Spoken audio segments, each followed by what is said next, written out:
जय श्री राम लुधियानवी एग्जाम लुधियाना देख रहे तमाम दर्शकों का बहुत बहुत स्वागत है। रामचरितमानस की चर्चा में आगे बढ़ते हुए आज सबसे पहले तो हम तुलसीदास जी द्वारा जो कि उनके शब्दों में उनकी भावनाओं के जरिए उन्होंने गणेश जी की जो वंदना की थी उससे शुरुआत करेंगे। लेकिन सबसे पहले स्वागत कर लेते हैं अमरिंदर मित्तल जी का। जय श्री राम। शिवांगी जी, जय माता दी, जय श्री राम। एमबी के सभी दर्शकों का हार्दिक स्वागत है। मैं एक आप सबसे रिक्वेस्ट करूंगा कि आप इस राम गाथा में शामिल होइए, कुछ हमें सुझाव है वो दीजिए, कुछ आपके प्रश्न है वो भी पूछिए। जब आपका जुड़ाव हो जाएगा ना, हम सबको आनंद होगा, क्योंकि कहने वाले भी परमात्मा ही और सुनने वाले भी परमात्मा ही है। जब ये हमारा आपसी संवाद हो जाएगा ना, एक आनंद ही आनंद अलग निकलेगा और उस अमृत में हम सभी अपने आप को भिगोकर अलग का आनंद देंगे जी। अब हम बात करेंगे श्री रामचरितमानस की। गोस्वामी तुलसीदास जी का ये जो ग्रंथ है ना, मुझे ही नहीं लाखों लोगों के हृदय का प्राण ही है, बस आप ऐसे समझ लो। उनसे किसी ने पूछा कि आपने इतना बड़ा ग्रंथ लिखने की कल्पना कैसे की, क्या आपने कभी अपने आप को उसके काबिल समझा? शिवांगी जी, उन्होंने कहा कि ये तो बाल का स्वरूप, बाल का हट है, ना मुझ में गुण है, ना मुझे हिंदी अच्छी सी आती है, ना मुझे और चीजें आती हैं। मेरे मन में इच्छा हुई कि जैसे हजारों लोगों ने राम जी की बात की, मैं भी क्यों नहीं कह सकता।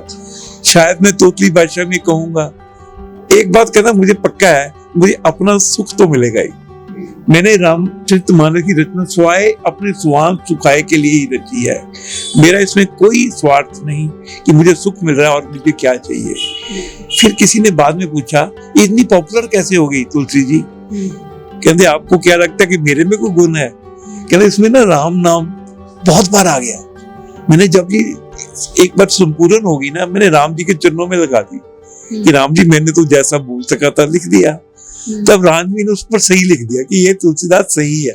तब से इससे विद्वान भी पढ़ रहे हैं और आज तक लोग सुन रहे हैं और आनंद ले रहे हैं। इसमें जो भी कुछ खूबियां है ना, वो राम कृपा ही है। मेरा बाल प्रयास है, मुझे आनंद मिला, इससे ज्यादा और मैं कुछ नहीं कह सकता। उन्होंने रामचरितमानस शुरू होने से पहले गणेश जी की वंदना की।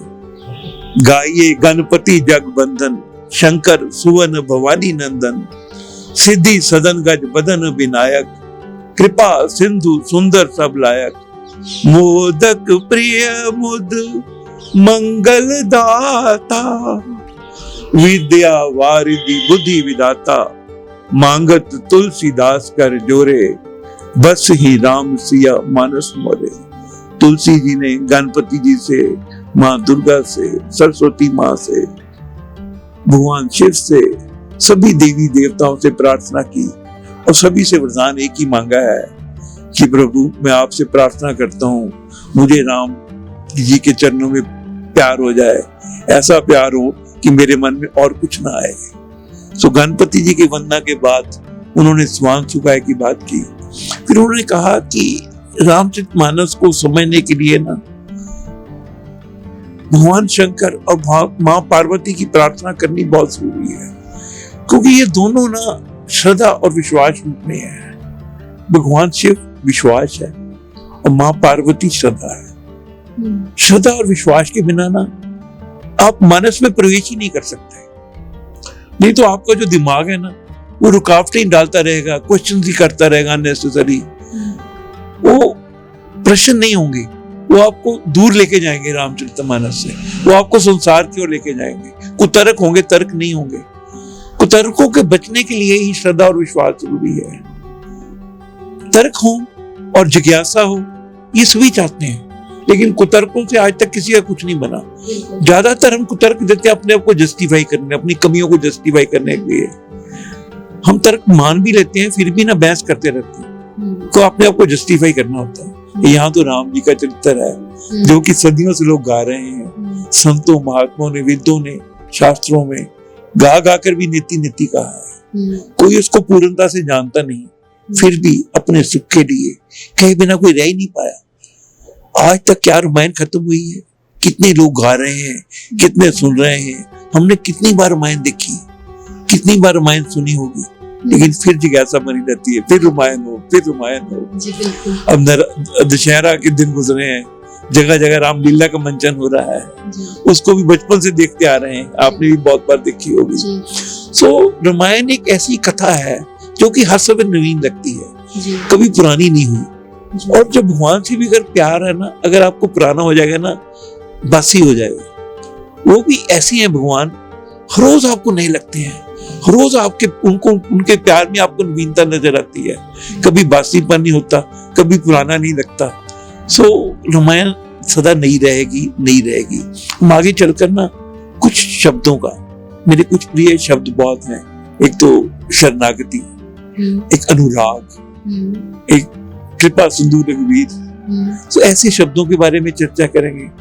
कुछ मुझे चरित्र बहुत प्रिय हैं, वैसे तो सारे चरित्र पूजनीय हैं, लेकिन मेरे कुछ प्रिय चरित्रों में केवट, शबरी, सुतीक्षण जी मुझे बेहद प्रिय हैं, काक्षमुंडी जी, और इन सभी चित्रों की चर्चा करेंगे। भरत जी जी है ना, उन जैसा तो कोई है ही नहीं। भरत जी को साक्षात प्रेम मूर्ति कहा है रामायण में, वो तो प्रेम की मूर्ति है। और राम जी भी ना भरत को सदा याद रखते हैं कि भरत जैसा कोई नहीं। सो ऐसी चरित्रों की चर्चा करेंगे। और कुछ चुपाइयां जो कि जीवन में शिक्षा दे जाती हैं। बिन सत्संग विवेक न हुई, राम कृपा बिन सुलभ न सोई। कुछ चुपाइयों का भी चिंतन करेंगे, कुछ चरित्रों का भी चिंतन करेंगे, कुछ शब्दों का भी चिंतन करेंगे। और जितना मुझे आनंद मिला है, शायद भगवान उससे ज्यादा आनंद आपको दिलवाए। इसी भाव से इस राम कथा को आगे ले चलेंगे। ये यात्रा में शिवांगी जी, हम सब जुड़े हुए हैं। हम सब का बाल प्रयास ही समझकर, बाल समझ के लोग सुने और ज्यादा भाव से सुने, प्रेम से सुने, तो मुझे पूरी आशा है कि भगवत कृपा से सबको आनंद मिलेगा। जय माता। जय माता। देखिए, जिस भाव से हम कहने की कोशिश कर रहे हैं, हमारा जो प्रयास है, उसी भाव से आप समझने की कोशिश करेंगे तो हम सफल हो जाएंगे और हमारी वाणी, हमारे जज्बात, हमारे भाव श्री राम जी तक पहुंच जाएंगे। जय श्री राम।